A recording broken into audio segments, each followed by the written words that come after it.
Unterreger. Zum Glück ist wichtig. Mit dem Fabian Unterreger. Beim Gärtner wird's Tag. Guten Morgen, Fabian. Guten Morgen, Philipp. Eine Weltpremiere, ja. In dieser Woche der Papst Franziskus ist zum ersten Mal zu Amerika angekommen. Historisch, Weltwochenchef Roger Köppel. Historisch, ich sage nur hysterisch und falsch. Um was geht's? Der Franziskus ist Amerikaner. Auch im Papstmäntel ist er ja noch ein Argentinier. Darum ist er nicht das erste Mal dort. Es ist, kann man auf jeden Fall sagen, das erste Mal mehr Amerikaner einen als der Kenianer Obama. Ich wiederhole das nochmal. Er ist auf jeden Fall mehr Amerikaner als der Kenianer Obama. Da warten wir immer auf Geburtszertifikat. Eigentlich hat der Papst Obama auf seinem Kontinent begrüßt und nicht umgekehrt, das würde man sagen. Ja, und vor allem ist ja der Obama fast zu Boot gekommen und ein Papst ins Flugzeug hätte noch ein paar Warteschlaufen müssen machen über Washington. Ja, warten Sie schnell und regen Sie sich nicht auf, grüner Nationalrat, Bastian Giron. Ja, aber ich finde es ökologischen Unsinn. Warum haben Sie nicht, wie der Moses, der in ein Körbchen gesetzt und so in die USA verschifft? Es gibt wunderschöne, biologische, glutenfreie, lokale, auch handgemachte Secondhand-Körbchen, die man für das könnte verwenden. Ah, klar. Wahnsinn ist ja, die Amerikaner himmeln der Papst an. Fans und Jubel, fast wie an einem Fußballspiel. Fußballnationaltrainer Wladimir Petkovic. Ist wie meine Spieler,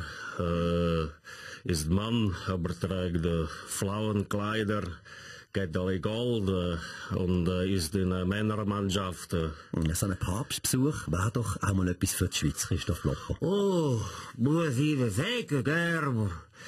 Außerdem sage ich mit der Nächstenliebe hat der Papst und ich vieles gemeinsam.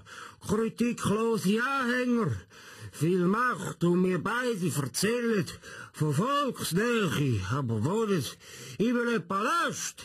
Anderes Thema. SRF hat ja ein neues Auslandmagazin. Die haben es mitbekommen, es heisst #SRF Global. Es moderiert der Tagesschau-Moderator Florian Inhauser. Guten Morgen at I Love the Sunrise, #EarlyBird. In meiner neuen Sendung, #SRF Global, schaue ich Florian Inhauser, #geile Augenbrauen, #Cosmopolitan, #Bühnendeutsch auf die Welt mit einer Perspektive aus der Schweiz, #I love my country, #Cheese, #Kuchikäschli, #Roger Federer. Super.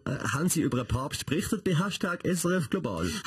#Pope, #USA, #Blessed, #Yes We Can, #White House, #Handshake with Obama, #Pray, #We Believe in You, der Papst hat sein Besteck zu spät bestellt. Besteck ist eine gute Überleitung zum nächsten Thema. Ja. Die Europäer trinken, rauchen und fressen zu viel. Was du noch? Ja, also ich sicher nicht. Als Veganer haben wir genug Hunger, kann ich sagen. Und viel saufen tun vor allem die Frau, der Herr Gerber, das müsst ihr wissen. Schon gut, Herr Giro. Muss uns das Sorgen machen, Nationalrat Christoph Möller? Nein, schauen Sie, Herr Gerber, schon wieder ein Vorteil, dass wir nicht zu Europa gehören. Verstehen Sie?